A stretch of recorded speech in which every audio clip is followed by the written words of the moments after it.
Ya, Shalom Sobat STTI yang kekasih, dimanapun Ibu Bapak berada saat ini. Kita bersyukur hari ini karena berkat dan kemurahan Tuhan kita tetap berada di ladang pelayanan dan ada penyertaan Tuhan yang luar biasa. Nah, dalam renungan Ragi pagi hari ini ada topik yang saya ingin kita renungkan bersama, yaitu tentang uang. Ya, mungkin ini topik yang nggak enak untuk dibahas, tetapi justru semakin kita menghindari pembahasan, maka anak-anak Tuhan nanti ada banyak yang mengalami kesulitan tentang keuangan. Oleh karena itu, mari kita renungkan bersama-sama apa yang Alkitab katakan tentang uang. Dalam Pengkhotbah pasal yang ke-10, ayat yang ke-19 dikatakan begini, "Untuk tertawa, orang menghidangkan makanan, anggur meriangkan hidup, dan uang memungkinkan semuanya itu." Sejak zaman Raja Salomo memimpin bangsa Israel, uang sudah memungkinkan untuk membeli makanan, memungkinkan untuk beli anggur, dan lain-lainnya. Artinya gini, uang merupakan hal penting sejak zaman dulu kala. Hanya mengalami pergeseran dari segi bentuknya sebagai alat tukar. Misalnya begini, pada zaman primitif manusia belum mengenal uang.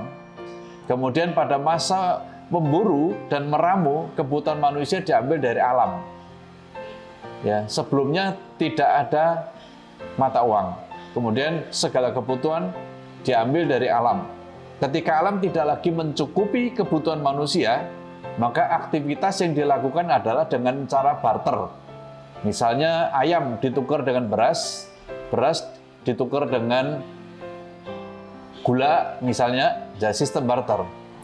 Masa berikutnya, zaman berikutnya adalah uang menjadi alat tukar. Dan zaman ini selain uang dalam bentuk tunai, alat transaksi juga bisa menggunakan plastik, ATM, kartu kredit, ya, kertas berharga, dan seterusnya.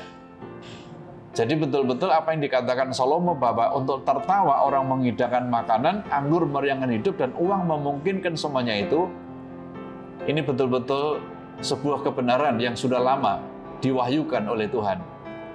Memang uang bukan segala-galanya, tetapi segala-galanya tetap membutuhkan uang. Contoh misalnya, manusia butuh istirahat, butuh tidur. Memang tidur itu berkat Tuhan, tetapi tempat tidur itu hasil dari uang. Manusia bisa pandai. Memang betul kepandaian itu berasal dari Tuhan, tetapi membeli buku, sekolah, kuliah itu membutuhkan uang. Ya, manusia memerlukan makanan dan minuman. Memang nafsu makan, kerinduan makan itu dari Tuhan. Tetapi makanan, minuman yang kita makan, yang kita minum, itu hasil dari uang. Manusia memerlukan kesehatan. Benar, kesehatan itu berkat Tuhan. Tetapi obat yang kita makan, vitamin yang kita konsumsi, makanan sehat yang kita nikmati, itu berasal juga dari uang. Ya, manusia butuh kebahagiaan. Ya, betul bahwa kebahagiaan berkat dari Tuhan. Tetapi untuk menuju kebahagiaan, kita membutuhkan fasilitas uang. Oleh karena itu, harusnya orang-orang percaya dari zaman ke zaman memahami uang itu sebagai alat tukar dan tidak tabu untuk dibicarakan. Ya. Oleh karena itu, mari kita betul-betul berdoa, memikirkan, memposisikan uang sebagaimana yang seharusnya. Sebab zaman kita itu tidak mungkin kita hidup tanpa uang. Ya, ada teman saya, dia orang Batak, dia bilang begini, "Bapak, mana ada zaman sekarang ini hidup tanpa uang? Ya, parkir uang, toilet uang. Ada satu lagi Bapak yang tidak pakai uang, apa? Kentut." Gitu.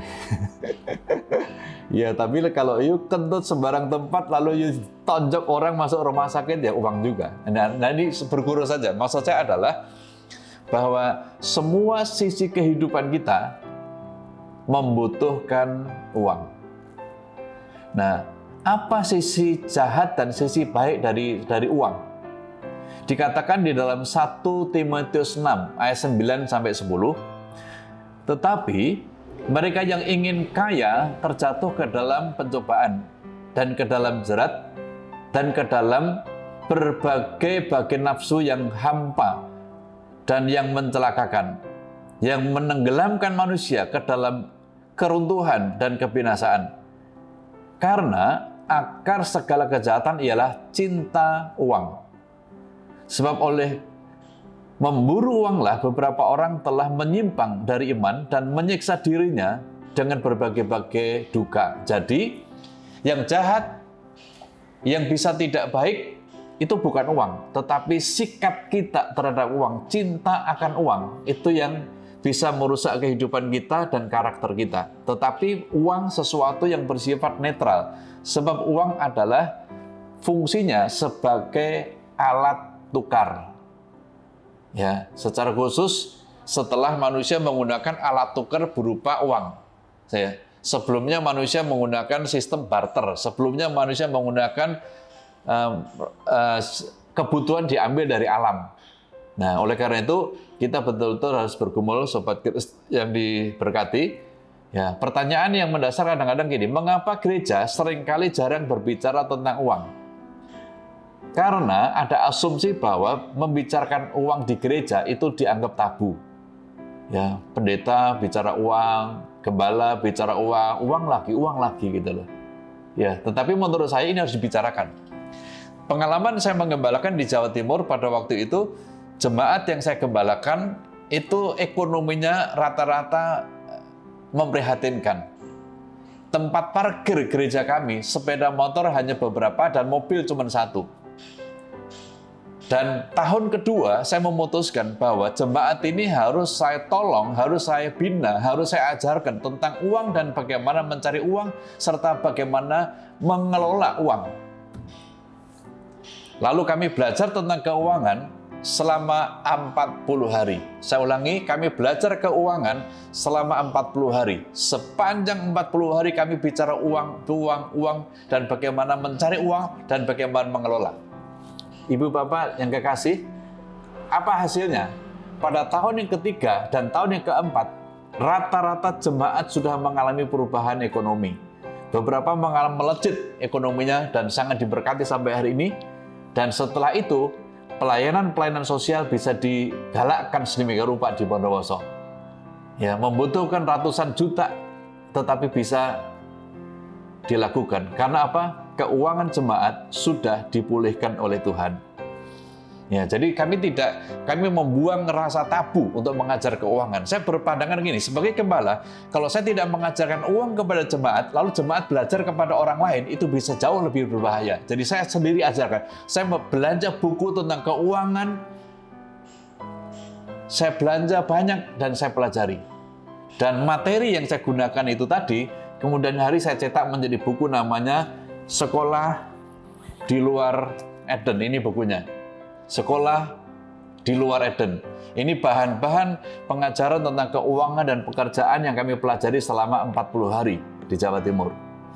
Yang kedua, mengapa gereja menganggap jarang mengajarkannya? Karena gini, memandang rendah pengajaran tentang keuangan. Ya, uang sesuatu yang dianggap negatif dan tidak pantas untuk diajarkan. Ya.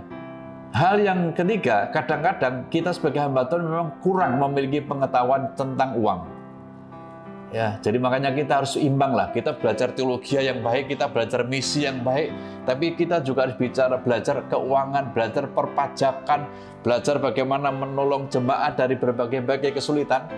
Apalagi di masa pandemi ini, tingkat kesulitan jemaat, tingkat kesulitan para pengusaha tentang keuangan sangat amat serius.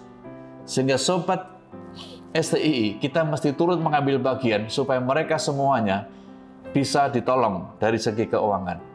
Nah, hasil akhir jika gereja memandang tidak perlu mengajarkan keuangan, maka akibatnya adalah jemaat kurang memiliki pengetahuan yang benar tentang uang. Hasilnya apa? Hasilnya adalah orang Kristen tidak memiliki dasar kebenaran yang benar tentang uang.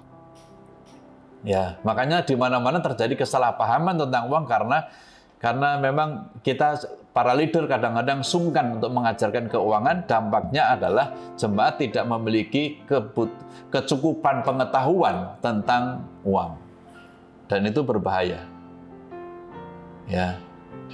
Sebagaimana orang buta yang mengalami banyak kesulitan dalam kehidupan karena kehilangan penglihatan, demikianlah orang Kristen akan mengalami banyak kesulitan karena kekurangan uang. Ya. Banyak anak Tuhan mengalami kesulitan karena kekurangan uang. Pertanyaan saya untuk para sobat STT adalah, bisakah kita orang Kristen hidup tanpa uang? Bisakah kita hamba-hamba Tuhan hidup tanpa uang? Bisakah jemaat kita, para pengusaha hidup tanpa uang? Tidak bisa. Nah, yang penting adalah, tentulah tidak baik selalu memikirkan uang, tetapi tidaklah salah memikirkan uang. Yang salah adalah jika menjadikan uang sebagai pusat pemikiran kita. Posisi uang cukup di otak, tapi bukan di hati. Di hati kita, visi 111. Di hati kita, penggembalaan. Di hati kita, misi. Ya, tetapi di otak kita juga membutuhkan pemikiran tentang uang yang benar, supaya keuangan yang sehat dan benar nanti akan menolong pekerjaan Tuhan. Kiranya apa yang kita renungkan bersama saat ini tentang uang akan menjadi inspirasi bagi semua sobat STDI dan semuanya diberkati oleh Tuhan. Akhir kata, saya ingin sampaikan salam 111. Tuhan memberkati sobat semuanya. Amin.